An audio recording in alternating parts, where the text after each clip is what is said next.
Welcome to Mastermind, the series where we sit down with the sharpest minds of chess and break down their ideas, habits, and strategies that make them truly elite. I am Swapnil, and today we are diving deep into a mind of master. Not just the moves they play, but the thinking behind them. Let's begin. Today we are joined by Grandmaster Ankit Rajpara, a 2511 rated Grandmaster known for his sharp preparations and deep positional understanding. In this episode, we explore how he thinks about critical positions, how we prepare for events, and what actually separates a GM from everyone else. Let's dive deep into the mind of Ankit Rajpara.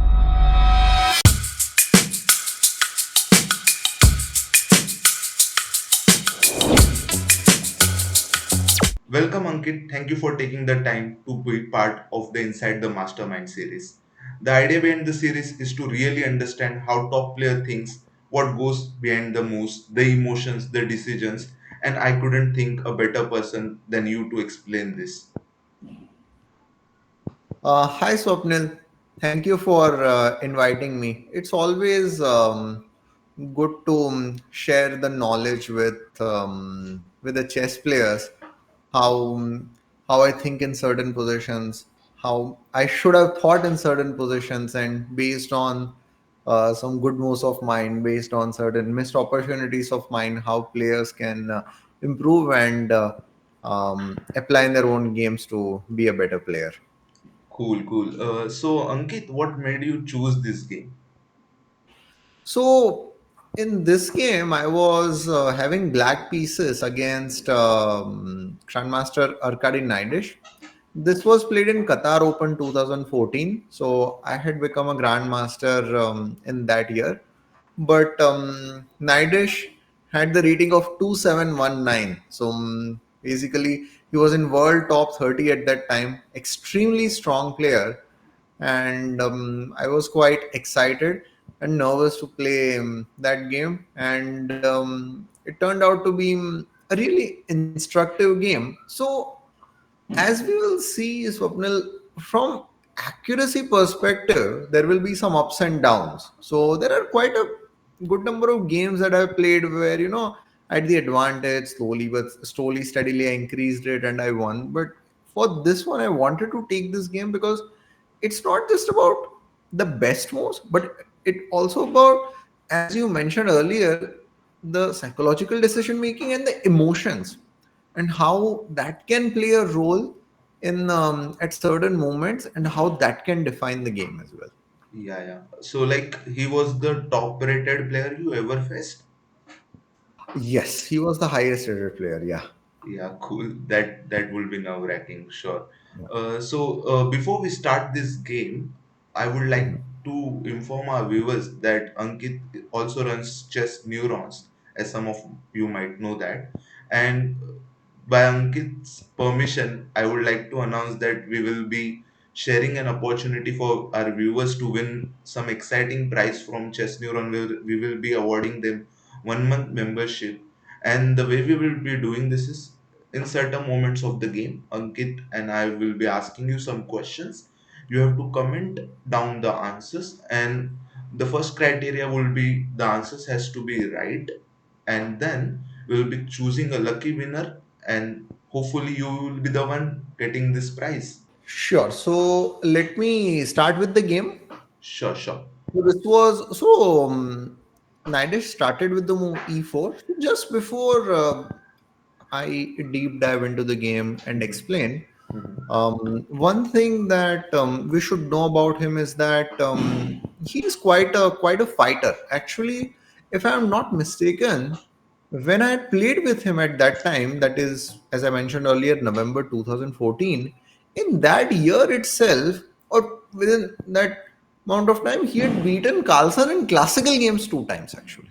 So Two yeah, so times. this was two times, yes. So I think I'm quite confident of that actually, that he had beaten two times Carlsen in within that period actually. So, and he's a very fighting player actually. So he doesn't shy away from complications, Naidish. So he started with e4. I went Like with my. just to stop you, Uh-huh. like he might be the one, like one of the person who has positive scores against Carlsen then. I'm not sure about that. Maybe Carlsen would have then beaten him more times in classical chess. Yeah, like But this just shows the strength of your opponent. Like this yes. makes it more exciting for me. Mhm. So then I started with the usual Caro Khan. So he played d4, then d5, and then he went for the advanced variation of the Caro Khan. Mhm. And nowadays there are so there's bishop f5 and then there is c5 as well. So, but at that time bishop f5, so c5 was not as popular, and especially against knight dash, I wanted to stick to the main thing. So I played bishop f5. Then he Mhm. played the move knight f3. I played e6. This is all normal actually. Mhm. Bishop e2. So this is called the short variation of Caro Kann. Nowadays, knight f3 has is not as popular now. H4 is getting more popular. But yeah, Yes. this is a very solid line. So then I played. So one of the things with Caro Kann is that, especially the advanced variation, is that to castle we need to get these two pieces out, but Mhm. how to get them out at times can become a bit questionable, because if we play bishop e7 then we might need to bring the knight to h6 and we'll need to be careful about this. Mhm. And if we bring the knight to e7 then the problem is what to do about this bishop. Bishop, So correct. that's why I played the move knight e7. So now what to do about that bishop we will see a Yeah, bit by later. the way, like what I want to say, Yes. like I also played Karo Khan and I'm Uh-huh. fine with all the variations there, but I don't like this Bishop E2 because like the same issues you mentioned, right? Like if you took the knight on E7 where you took it now, like then Mhm. you don't know what to do with the bishop. And I've never played knight H6 actually. Like if you could make the arrows for the viewers, like they could understand. And Mhm. usually like if they play bishop d3, I'm more happy because then I can take or play knight e7 and then park my knight on f5 and play Yes. h5 and all that stuff. But Mhm. this is something like at club level players, I think uh, you like players are not usually more inclined towards the positional play, and they don't know when there are pieces left, and like there is just one move to have Mhm. equality. So this is something that quite be helpful for me as well as the viewers. Sure. So, yes, Swapnil, as you said, since white has the space advantage with the pawn on e5, pawn on Mhm. d4, so sometimes our pieces feel a bit cramped. But Mhm. on the other hand, the thing is that since the center is closed, Mhm. we have the time to maneuver our pieces. Now, say if we are playing Sicilian defense, right, which leads to more open positions. So Yes. there we have to be faster in our development. There we have to focus on, okay, I need to get my king safe. I need to get this piece out, that piece out. Otherwise, my opponent will simply attack. Mhm. But in the Caro-Kann, since the center is closed, one of the positives is that we can try to make more than one move with our piece and then try to sort of complete our development and then go for the king safety. And opponent might not be able to punish us as much as it would be in some open opening like say Sicilian defense. Got you. So Knightish in this position played the move castle. Now I played no bishop g6. See, I need to get this bishop out, and for that I need to get the knight out. Now, some of you can say that maybe knight g6 could also be a possibility, but that would create another set of problem for me because now this bishop would not be that flexible. Mhm. So, so that's why I wanted to keep that square. Also, there is another reason. The thing is that since you are a Caro Kann player, Swapnil, you know Mhm. that c5 pawn break is quite important because Yes. we need to, of course, create the counterplay. And for that to happen, if our knight is on f5, then Mhm. when we play c5 and then this knight to c6, we will be able to put pressure on the d4 pawn. Yes. So that's why it would be better to have the knight on f5 rather than on g6. So I played bishop g6. Cool. So that's why, and as I mentioned earlier, since the center is closed, since the position is a bit more on the close side, I have the time to make a move with an already developed piece, which is what we would not do if the position was too open. Yeah. So then Knightish played knight d2 here, and then I played knight f5. Now all of this is normal actually. I was prepared, not against him, but in general, I was prepared.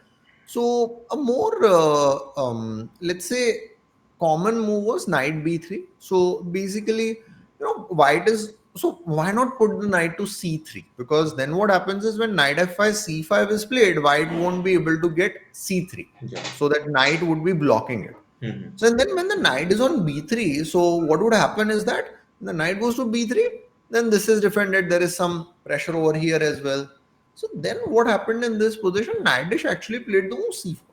So this is something that was a bit surprising for me Okay. because I was not too familiar with this line. As I mentioned earlier, Mm-hmm. knight b3 is something that I was familiar with, Mm-hmm. and then he played c4. So I thought for a bit. This is where I went for a 2 to 3 minute thought, just to see like, okay, if there is any change. But I was not complaining in a way that if my opponent, say for example, if he captures this, I can capture and still bring my knight to c6. Yeah. So, and see, it's very important, whichever opening you're playing, you need to be flexible enough. Mm-hmm. Now, some of some of us can be like, okay, does it matter if we play bishop e7? Does it matter if we play knight d7? It does, Yeah. because let's say after bishop e7, if my opponent plays c into d5, Mm-hmm. then I can play c into d5 Swapnil, and actually I can develop my knight to c6. Yeah. So that flexibility of not developing the knight to d7 is a good thing actually. So Yeah, that's where. because then I guess there is queen a4 also, right? You can't Yes, sack. yes, yes, yes, exactly. So when now knight d7 is there, see now after cd5, cd5, knight is not getting to c6, so which would be more active than it is on d7. So Correct, even correct. when you're trying to develop your piece, you should try to be flexible enough, because see, for me now this bishop can only, it's not like d6 c5 it cannot go. b4 is also not that useful. It's not doing much. So now, or one or two moves later, it will anyway go to e7. So why not do that actually?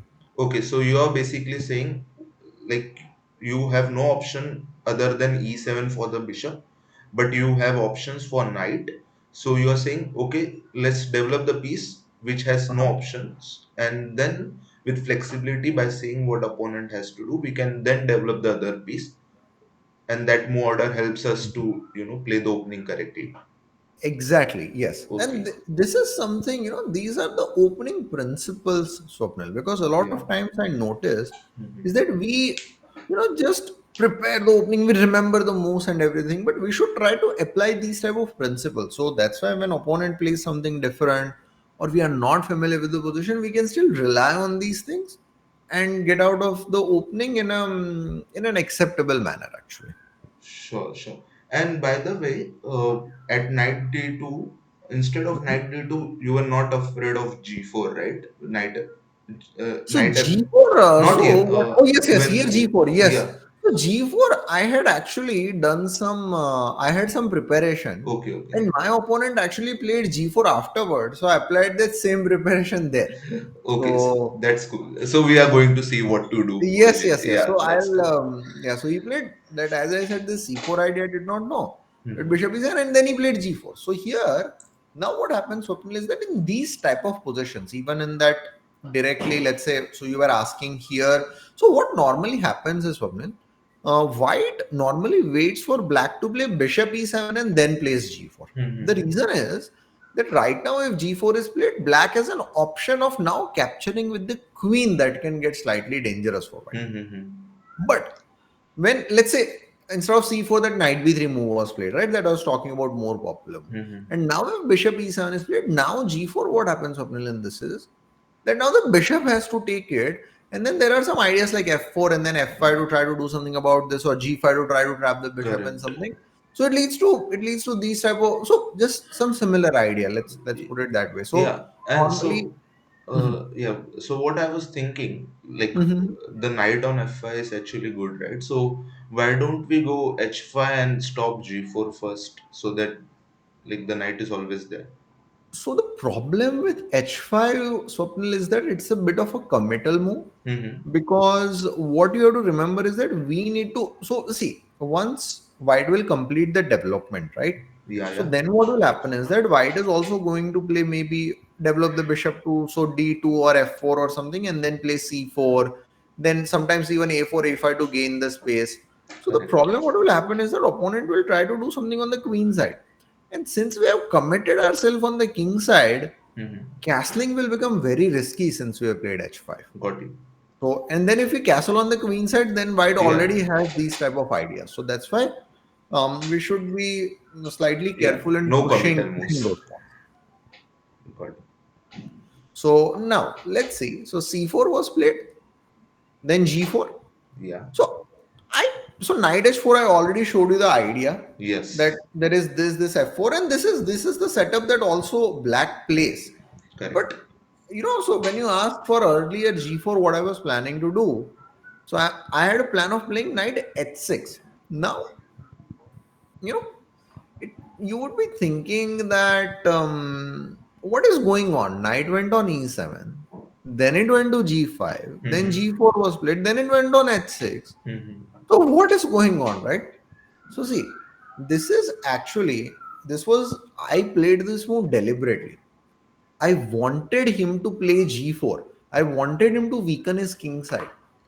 But the thing is that if I'm not able to take advantage of his weak king side, then there is not much there. So, but behind all this, I had a deep idea in mind actually that I had seen in. So just if you search this position, then you will find that particular idea of mine. But it was not my original idea. I found. I mean, I was looking at some games and then I found it. So I don't want to take credit for the ideas that I did not So invent this or was your home anything. preparation, right? Like, This was the idea was my home preparation, not this exact position. okay, So so you had the idea in other yeah, so position. basically, this idea that I told you, it was about, I think, when the knight was on b3 or he had played a4 or something instead of c4. Yeah. So basically, a small change. So, but so I made sure that this idea also sort of works here. So, what was my idea is the first question to our users. So, in So this position, why did I play this knight e7, knight f5, and did this? So white has already weakened the king side by playing these moves, but how to put pressure on the king side is what you have to find. So So we have the we first question for our viewers, right? I'm already excited. Like this sounds like you have already moved the knight three times, yeah. and I guess there is going to be, like, if we don't do something soon, Mhm. like white can develop the bishop, get the rooks in the center. We Yes. can get crushed. I don't even think we can castle on king side right now. Like, that's Correct, risky, because isn't it? if we try, if we, so there can even be some ideas wherein the knight can be maneuvered here, or there can be f4, f5 type of ideas in future. Opponent can prepare for it. So you're absolutely correct, Swapnil, that if we don't do something, then slowly but steadily, white will actually crush us. Yeah, so like, we don't need an objective answer to this, but like, what can be played so that we can make the game more interesting and like keep the fight on. That's really cool. So viewers, take your guard on and find the answer. Comments section should be filled with this answer, I guess. So yeah, Ankit, you can reveal the answer and hopefully people are Sure. guessing it right. So Swapnil, you mentioned that I moved the knight three times, right? Yeah. So I moved it the fourth time. Oh. And at this So moment, did you think, like, instead of moving the knight four times, I would have kept it there only and played other moves? so if only my opponent had promised that he would play g4, then maybe I would have done that. So G4 H3, yeah, got you. yeah, so basically, Swapnil, I'll just get back to explain this idea. So see here, what happens is that the thing is, since opponent has not pushed the pawns Mhm. like h3, g4, or at least g4, I can't do much. And if my knight doesn't get to f5, my opponent is not going to push this pawn. So Mhm. basically, this knight f5 was to provoke my opponent to play g4. Okay. And now, why am I playing knight g8? Because now that g4 weakness has been created. Actually, this is called a pawn hook. Pawn So hook. using opponent's pawn to actually open the file. So Hmm. basically, see, my opponent now here played knight e1. So he's like, all right, I'm going to go for f4, f5 type of stuff. Hmm. Or there is also another idea behind that we'll see. So I played h5 in this position. Yeah, Swapnil. like So before we discuss this, like I would like to ask, like as you mentioned, if I'm getting it right, Mhm. you mentioned that this with knight b3 included was your home trip, right? Oh Uh, yes, with knight b3. Yes. So this idea yeah, you like can if play you was my could home get the trip. same position with knight b3, I would Yes, like to ask a let me do question. that. Yes. Yeah. So this yes. Yeah. So like you have this confirm like this is okay for black. Okay. Yes. And now like if you go back to that position which came in Yes, the this game. one. Yes. Yeah, like now obviously you know with knight b3 and pawn on c2 you are like equal or whatever your preparation is. Yes.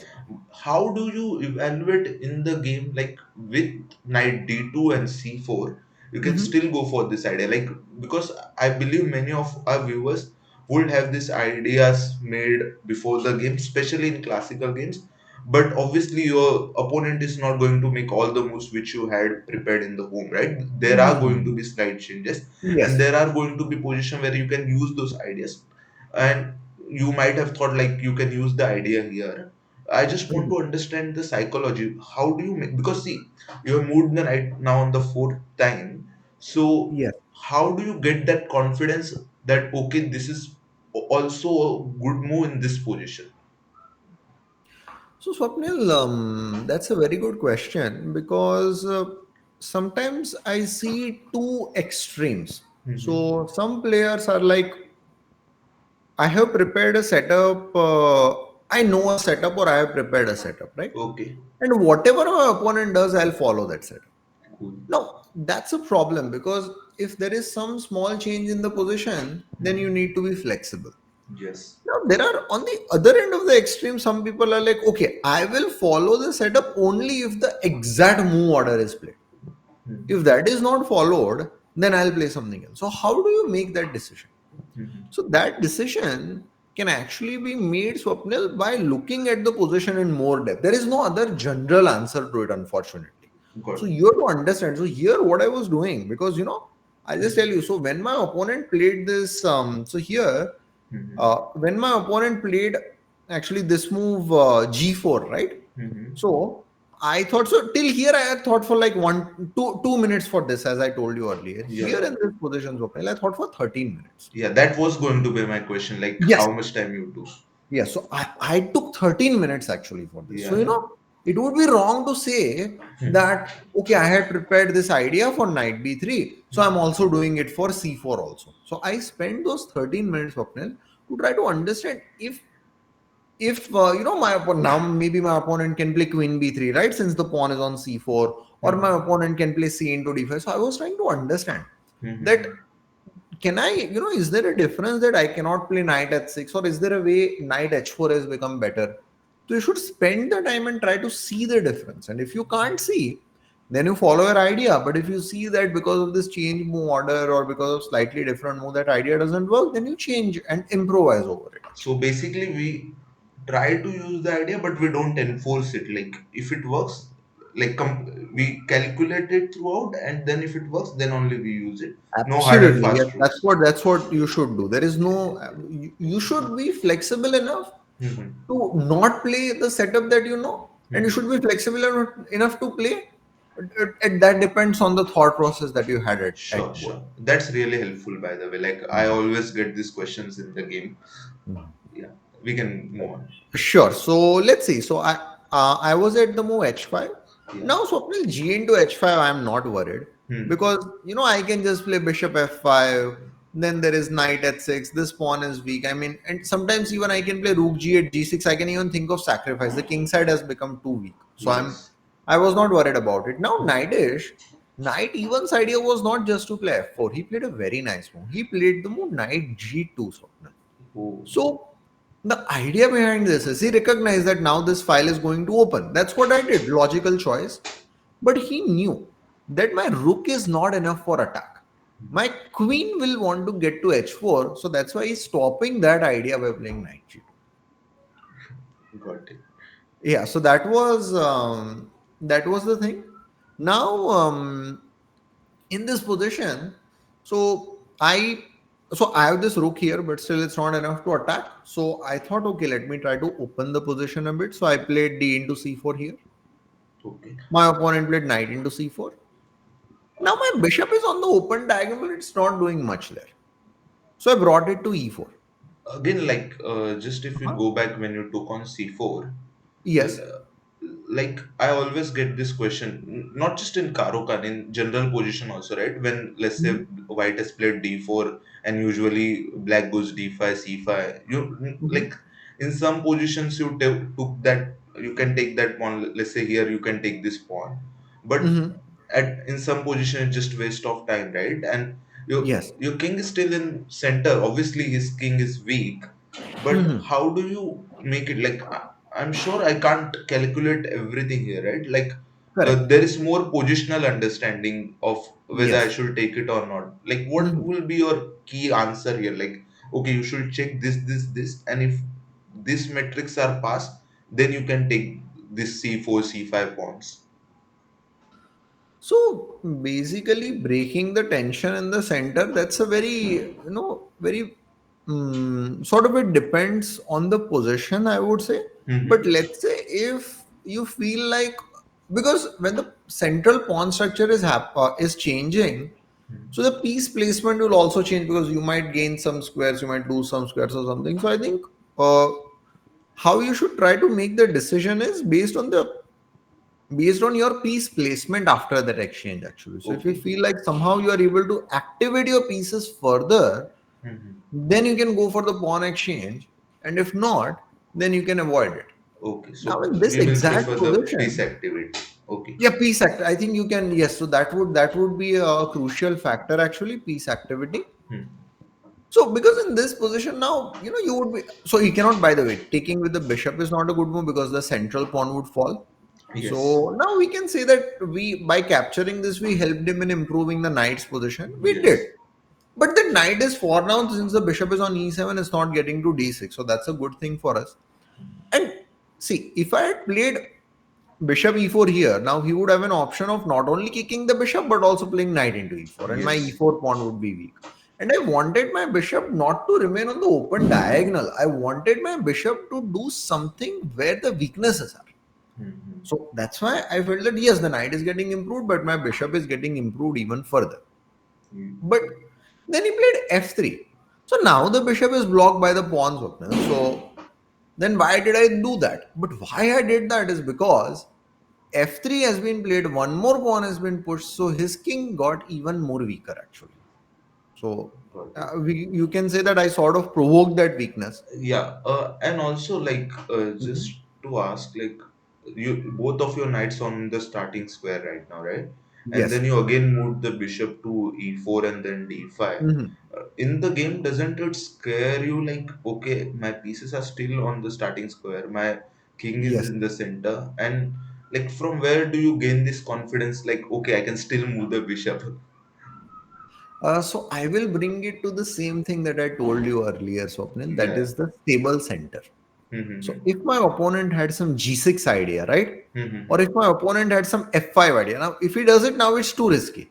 But let's Yes. say if he had some F5, F6 idea, then I would not have done it. Got it. So because what happens is the pawn breaks, the pawn exchanges, opens the files, Mm-hmm. opens the diagonals. So when more open files are there, when more open diagonals are there, then it becomes easier for our opponent to punish us for the lack of development and king in the center. But since the number of diagonals and the number of files are not that many open, so that's why I I thought that okay, I can make this move. Just to be sure, like you are not in your preparation right now, right? With No, knight no, no, b3, no, like not at all. No, this was. I think you can say that I I noodle H5 idea. Then that was also not my preparation as I explained you earlier. yeah, h5 Here idea it is here it common. sort of ends actually. So Okay, now so that this that knight was d2 I really am completely creative, on by my the own. way. Then Yeah. So this is completely on my own. I didn't even have any idea about this stuff. yeah, So yeah, like to find it on Mhm. board makes it more difficult, right? Yes, yes, yes. Cool. So then he played knight e3. So here, once again, Swapnil, the problem for me is, as you said, king in the center on developed pieces. But if I play knight h6, then how will I attack? Correct. If I play knight d7, then also long castle is not going to be that easy for me. Mm-hmm. No, so what I did is, so here I still have to try to complicate the matter. So I played c5. Now, Correct. why am I trying to open the position? So there are two reasons. So why am I trying to open the position? Because if he takes it, then my bishop gets active, and in certain cases, I can even play this knight c6. Yes. So he played knight f4 here. Now in this position, I played no bishop c6. I mean, you could say that like knight c6 I could play. So that is an option, but I did not want to give this bishop of mine for now. So now white played knight f4 in this position. So I could play knight c6, but I did not want to give up my bishop. So I played bishop c6 in this position. So when you played c5, I, Mhm. I was okay with you opening the position, but Mhm. weren't you afraid that he can exchange the bishop by knight and Oh yes, yes, yes. So here, so my problem was that. So why am I afraid of the bishop action now? yeah, Why was I not afraid of earlier? yes, Because here, Swapnil, what happens is I can take it with the queen, okay, like and it's I can working put pressure. tactically. Yeah. Yeah, it's worth. And now what happens is bishop e3. Then, so for example, if this happens, now what happens is I might have this option. Another option I might have is this. So, for example, if bishop into d4, then I have knight c6. If queen into d4, then now I can even think of some ideas like whether directly or even capture and this. So there are some certain ideas like that I have, and queen on d5 would be flexible enough for me to execute those ideas Okay. basically. And But the the same thing doesn't work then? same thing unfortunately doesn't work because now both the knights are there, so I have to take it with the e pawn. Yeah, got you. So that doesn't give me that much activity. So that's why I played bishop c6. Now Nayadish played a nice move. He played d5. So basically, what he's doing is let me exchange the d pawn with the e pawn and not c pawn. So he's saying that now your c pawn is actually an obstacle for the bishop. So I'll not exchange it. So then in this position, so what I should have done, the best move, Swapnil, in this position actually is knight d7. Okay. Attack this, and then in this position if f4, then I can play knight b6 or something. The position remains complicated actually. So of course my pieces are not as much active, but still king is weak, some pawns have been pushed and all. But I had a feeling about it, but still I felt like I'm not getting as much activity. So sometimes when your position is passive, then you should try to basically create some activity on the so somewhere. So what I played in this position is I played bishop h4. So idea is very simple, Swapnil. I want to play bishop g3 and queen h4. So Okay. like let me try to attack. So because till when I'll just be like my rook will be staring on the open file. Correct. So then what my opponent did, he played king g2. Stopping it. Yeah.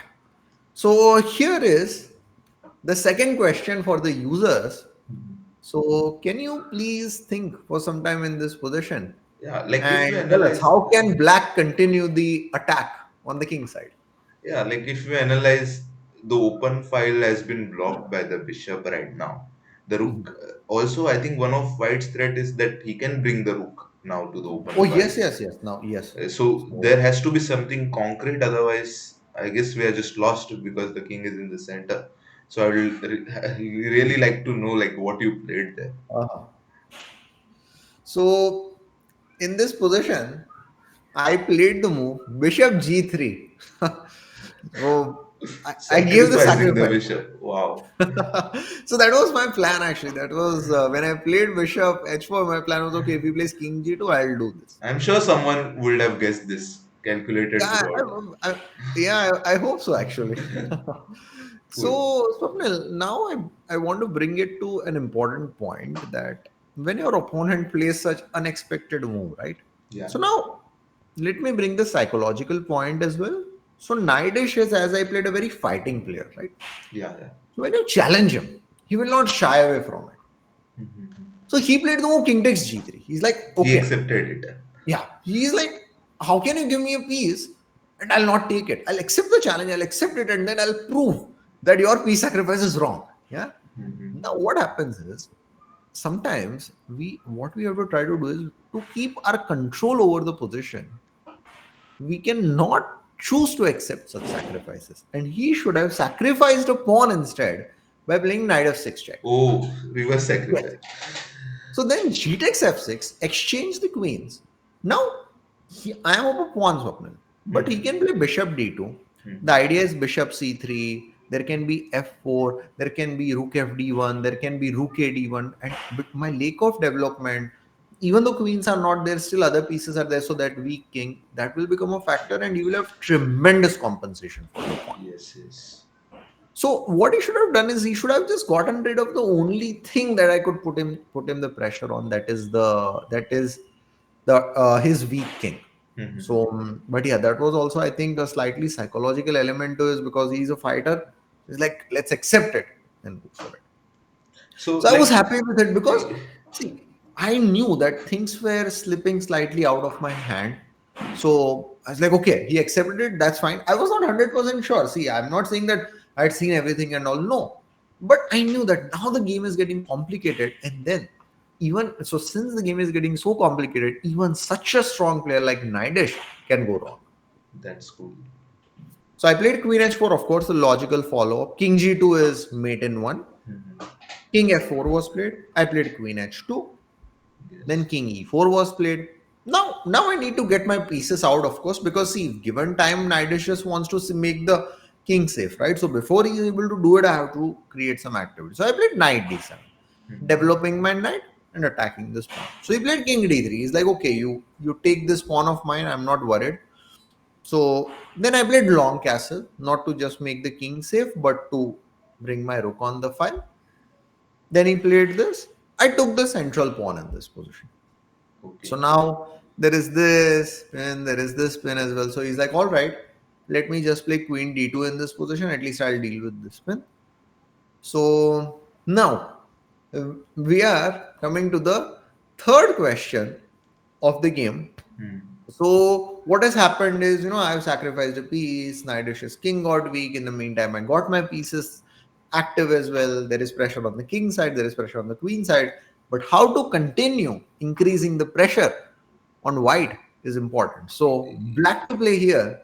And question number three. Yeah, I can sense something because Uh-huh. you sacrificed a piece to make the king weak. You also got Mhm. your attack on the king side, got your queen there, got your rook Mhm. on the open file. But now there is something fishy, right? Because the king has just ran away, and all Yeah, your king side activity feels useless because now the king is on the queen side and you're correct. down a piece, right? So, Yes. also, obviously, viewers can guess the answer, but also, I would like to ask you, like, at this moment, do you feel like, okay, I have created the activity on the king side, and now he has went to the queen side. Have I Mhm. went wrong? Does these questions come to your mind in the game? Absolutely, Swapnil, because by this point I only had 3 minutes on my clock. Oh, So yeah, well, trying to calculate all these things, I'd burned almost all my time, and we hmm, are still at move 26. So there are 14 more moves before I'll get 30 minutes, yeah. and there is 30-second increment as well. But still, to play such a complex position is not easy. Yeah, and So yeah, also in classical game, do you feel like those 30 seconds are like in Blitz, if you get 30 seconds, that's huge, right? But in yes. classical game, it just doesn't feel like an increment. Does it happen same with you? Like when you're Oh yes, calculating? absolutely. In classical game, 30 seconds don't feel like anything. Somehow, so because I think the complexity of the game is so much, so many things are there to see that it feels like this 30 seconds just goes away so Okay, quickly. okay. And when we are playing Blitz game, 30 seconds feels like okay, I can think about doing this. let's see what you did with your 3 minutes then. Yes, yes, yes. So what I did, Swapnil, however complex the position is, we should Yeah. stick to the basics. Okay. I develop my knight. The Okay. last piece actually. So it is not doing much. Develop my knight and I'm putting pressure on this. One small variation that I want to show you, some of the users might have thought is that Mhm. maybe so Takes this. takes. Yeah. But there is queen, but the problem, Swapnil, is that now this is played and the rook is defended. So Yeah, that's why and maybe that our king idea can does. also be under attack now. Yeah, now that his queen is in the center, his king is safe. So that's why Hmm. in this position, bishop d5 idea does not work. So I played knight f6. He played knight e7 check. I Okay. brought my king to b8. So now what happens is that, as you said, Swapnil, the king is already on c2. So knight only needs some moves, and then the king will be safe. So I need to do something energetic. So knight f6 was not just a development move; it was also threatening somewhere here. I want to recover a piece of mine. Mm-hmm. So then what happened is he played the move bishop d3, Swapnil. Basically, he is admitting that he has gone wrong. So now if he moves the queen, then knight d4 check and I can recover the piece. Yeah.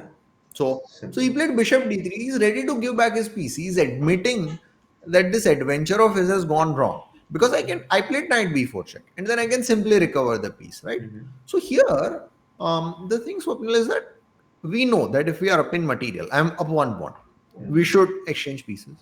But when our opponent's king is weak, we should try to keep pieces. So I was, juggling whether should I exchange the pieces, should I not. So in the end, I decided to not exchange the queens. Okay. Basically, because I prioritized his lack of development and his weak king over the extra pawn. So I played this. Then in this position, I played the move rook takes d3. I recovered the piece and then queen e1. As I said, so here I had less than a minute actually in this position, and this brings us to question number 4. So I saw one move, Okay. but then what happened is I saw the reply of my opponent and I rejected it. But Okay. actually, it was the best move. So here I did not play the best move. So you have an opportunity to actually find that best move and try to play it. So Okay, black get into Ankit's shoes, guys. And make a move which Ankit failed to do. Like it's Hmm. obviously in time pressure. Obviously, it becomes harder, as all these players who play this classical game might know that. And yeah, really interested what you missed. I would also like to know that variation and what you played in the game. Absolutely. So basically, Swapnil, what I played was a decent move. I played knight fd5. I'm like, my knight is being right, let me just move it. But the move that I thought was queen h2. So Okay, my plan, Swapnil, in this one is rook into e3 and queen mate. c2. But why I rejected it is because of rook f2. Okay. So I saw this and I rejected it. But the geometry of the queen, the beautiful geometry of the queen was on c7. Mhm. And after queen h2, rook f2, Swapnil, the move that I missed was queen h7. Oh. That was the move. So my opponent, of course, it is still not over or something. There is knight c2, but it's just way too passive actually. Yeah. And it's just matter of time before things would just collapse for him. So Yes. this was the one that I missed. The king would get a lot more weaker after that. But queen so as I told you, I saw this, but after rook f2, I just rejected it quickly. So Yes. Also, the the knight was shifting was hanging, right? So, yeah, the knight was hanging. So it's like, so I'm like, okay, let's not take any risks. Let's just hmm, move the knight. Then he played knight g4. okay, I played knight b6. Then he played queen e5. exchange. So, Swapnil, just a small thing here. I played knight b6 with just 2 seconds left on my clock. Oh, Yeah. And he played queen e5. I played queen into e5 in this position with just 1 second left on my clock. nerves. Yeah. So what has happened in the last few moves? My opponent has been able to make a small comeback because he has been able to exchange the queens and all. But it happens. It's time trouble. So So then in this position, see, So, I like, played. Sorry. just before we move ahead, like, Uh-huh. because you played on 1 second, then you might be having 31 seconds, right? Yes. And if Yes. we analyze this position, I guess you're pawn up here. Obviously, Yes. I'm up a pawn. But I am. Yes. I'm. Unfortunately, the problem is I'll be losing my losing the pawn. pawn, and Yes. but I guess you have better piece activity. We can Correct. conclude that you are better, like according to Yes. my Yes. Yes. understanding. Definitely. Even Yeah, if I lose but my like extra pawn, I'm still better. but you're Mhm. playing a higher rated player, right? And Correct. how does your mindset work at that time? Like you have 30 seconds left on the clock, you're better, Mhm. no material advantage as such. Mhm. So how do you think? Like obviously there's no much time to think, but obviously some thought process goes, right? Like I should not screw up this position. I Correct. am Correct. Correct. better. Like how do you go through that?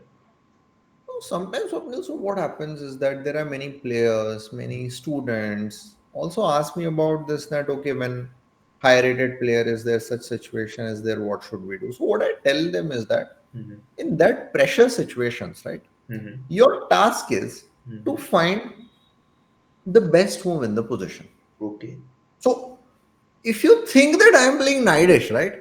So Mm-hmm. already pressure is there, and that will put even more pressure. Yes. So, so what you should try to do is you should try to, objectively, okay, my task is this is the position, and I have to try to find the best move in the position. That's it. If you bring that higher rated thing into your mind, that will create a lot of pressure actually. Okay. So, because whoever your opponent is, even if it is a 2700 player like Nidesh, Mm-hmm. or even if it is some other lower rated player, let's say, right? Mm-hmm. But your task is to find a good move in the position and do it. So that's what at that time also I was trying to do that, right? That Mm-hmm. okay, I would try to find the best move to be in the game to be better, and then I will handle the thing whoever the opponent is. So that's the mindset that you should have. Yeah, so like completely a personal question, right? Because Yes. if I see you're better, right? And I was playing a tournament Mm-hmm. last week, and the opponent was some 200, 300 points higher than me, and I was a Mm-hmm. pawn up in opposite color bishop endgame plus rook. Okay, so I was like, Mm-hmm. I can't lose this anyway, and Uh-huh. I was playing, and he kept asking for draw. So he was also putting it in my mind that okay, I'm Mm-hmm. 300 points higher, but you can get the draw away. And I didn't have Mm-hmm. time. Okay, Mm-hmm. and I was like, no, I can't lose this. I won't take a draw, and I kept Mm-hmm. playing. And in time pressure or whatever you can say, I blundered the piece, right? Oh. And then I lost the game obviously, and then I Mm-hmm. came back, and now uh, this has happened with me, let's say 2 3 times, and obviously the higher rated factor comes in, because what I've noticed in such situations, when I'm playing against lower rated players than me, uh, they are also asking for a draw, I'm rejecting it and I'm winning Mm-hmm. that game.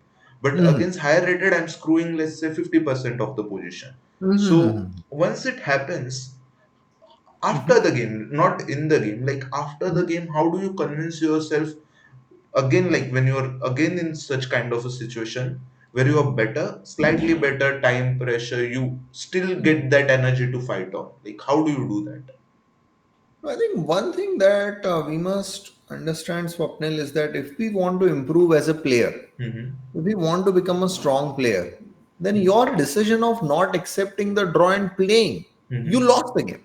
But Mm-hmm. still, that will make you a strong player. Because one thing that there are different types of qualities in different top players, right? Mm-hmm. Carlson has different qualities. What makes him a top player? Gukesh has a different qualities. Karwana has different quality. Pragnananda Arjun, just different players, correct? But Okay. one thing that they have in common is that they will not just abruptly agree for a draw. Okay. So one thing is that let's say now when we see Gukesh's game or Arjun's game, or Mm-hmm. for example, Pragnananda's game against Carlson, who Mm-hmm. is world number one, and even I'm saying before Gukesh becoming the world champion, I'm talking about that when he was playing against these top players. Yeah, yeah. So one thing that they never did is that they never offered the draw, and they even lost many games because of that. Okay. But that's what the game is, and that's what you should try to do. Yes, in short term, it will lead you to the pain, right? You would get the feeling I should have accepted the draw. I Mm-hmm. lost the game. Mm-hmm. But then what happens is that next time you get into that situation, the first thought that will come into your mind is okay, let's agree for a draw. Got you. But then what will happen is that as you play games like this in short run, maybe you might lose some games like this. But if you keep on fighting, Mm-hmm. then you will eventually get ahead. So to answer your question, basically we have to put ourselves in such situations over and over, and every time, if we feel we are better, we must fight. Mm-hmm. So and eventually you will get over this, and then that will make you a better and a stronger player. So for viewers, the advice will be that okay, in short term, results might vary, but Mhm. we should be having the fighting attitude and keep Yes. going on. And Nobody, no chess player has ever said that I should have offered more draws against higher rated player, and I would have had more rating than now. sure, sure. So yes. Okay, cool. So We can go yeah. ahead with this game. That was Yes, really yes. helpful, by the way. So I played so my rook is being attacked, so I played rook d4. Okay. Why specifically rook d4? I'll tell you. Mm-hmm. because I knew that wherever I go with the rook, my opponent will capture the pawn. Sure. So I played the move this because I wanted to get my rook on the second rank Swapnil. And if my rook is not on d4, if it is Mm-hmm. on d5, then the Mm-hmm. problem is there is this move bishop f4 check, and my rook will be. Oh, so you're stopping the check.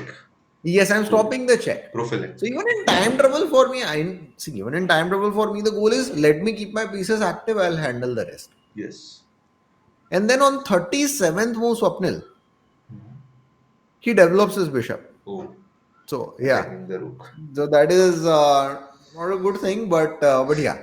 Now in this position, the fifth and the final question for Mhm. the viewers, that what can you do to put pressure on White's king? Okay, so you're saying the bishop is attacked. Sorry, the Yes, bishop is attacking the rook, yes, and but somehow you can create activity against the white king. That's really interesting. absolutely, yes, Okay, so is there some kind of mating attack, or like do yes, you? yes, yes, something like that. Yes, mating Okay, attack. so Yes. yeah, please calculate, viewers. I would also like to calculate Okay. knight h4. Sorry, knight a4 and c4 looks interesting, sacrificing the rook. Mhm. So I would like to know what works. Ah, no, Swapnil. So there are three moves in this position Hmm. with which you can continue the attack: knight a4 and knight c4, as you said. And Yeah. I played knight d3. All of them are good actually. So in Okay. case viewers actually guess one of these moves, they are all correct. But Okay. why I played knight d3 is because in time trouble it was easier to calculate, because if he Hmm. plays bishop into d4, then Yeah. after c into d4, the mate is Mate. unstoppable. Yeah. Yeah.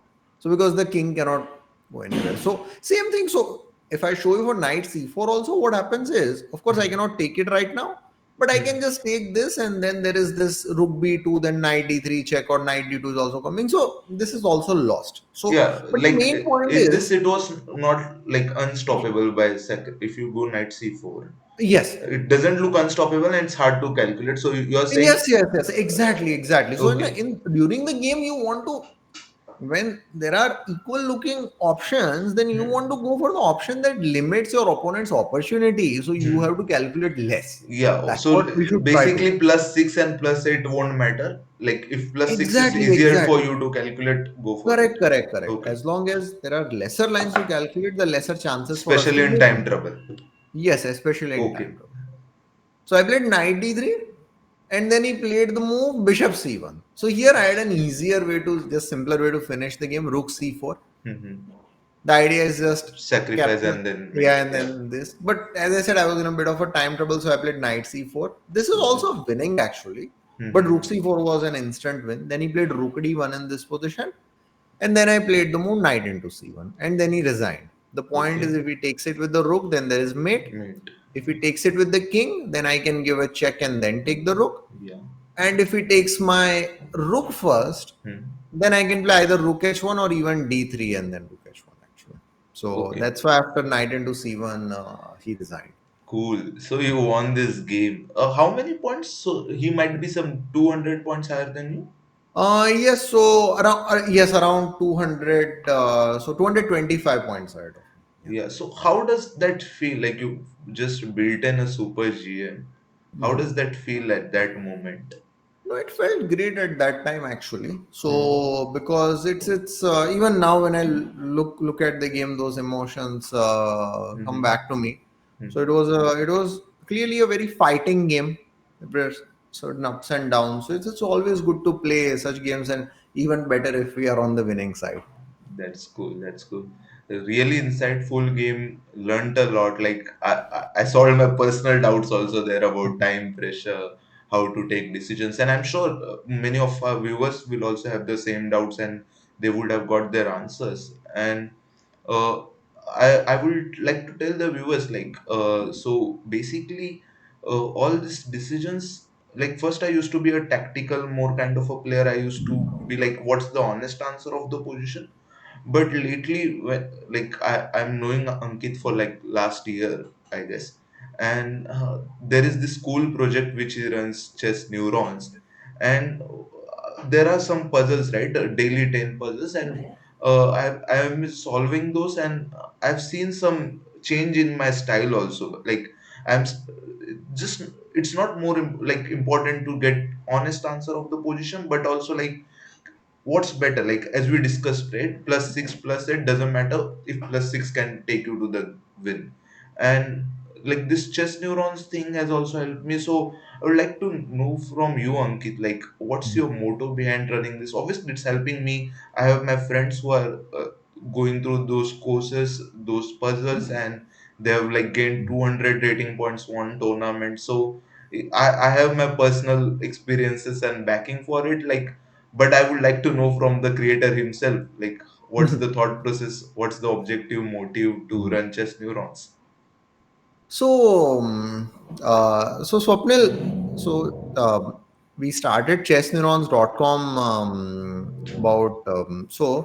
with the motto of trying to improve positional chess of players. So Okay. basically, there are lots of websites to do tactical exercises, but about when should we push the pawn, when should we exchange the pieces, should we not exchange the piece, which piece to improve. So those positional decisions to make them easier, I Hmm. started this. So there are 10 daily puzzles with my own explanation. Then Hmm. there are instructive blogs. There are weekly videos of mine of 30-minute each. There is Hmm. discussion forum. There are even identify the blunder puzzles. So, and Nice. even there is a 7-day free trial actually is there, no credit card required. So you can, Cool. whoever have not used it, you can use it to see how your experience is Yeah, actually. I'm sure people should at least go and try those 7 day free trial, Mhm. regardless, and see like it really just changes the perspective how you look at the game, I guess. Mhm. And also like it's quite unique, right? Like all these puzzles you saw on leeches chess.com are tactical kind of puzzles, and no one is solving for these positional issues, and you are there quite with a unique idea, and yeah, it's helping a lot of people. Thanks, Ankit, for that. No, thanks, Swapnil. Cool, cool. So everyone, those who have commented, we will obviously take the winner out and reply to your comment with asking for your Gmail account, and we will be reaching out to you with that way. And I will also like Ankit, to thank Ankit because like he has took time. We have exceeded the time limit also, if I'm right here. And yeah, like this was really helpful, and I'm sure viewers will like this, and we can do more episodes which can help the viewers to increase their ratings and increase their chess knowledge. Thank you, Ankit. Thank you, Swapnil.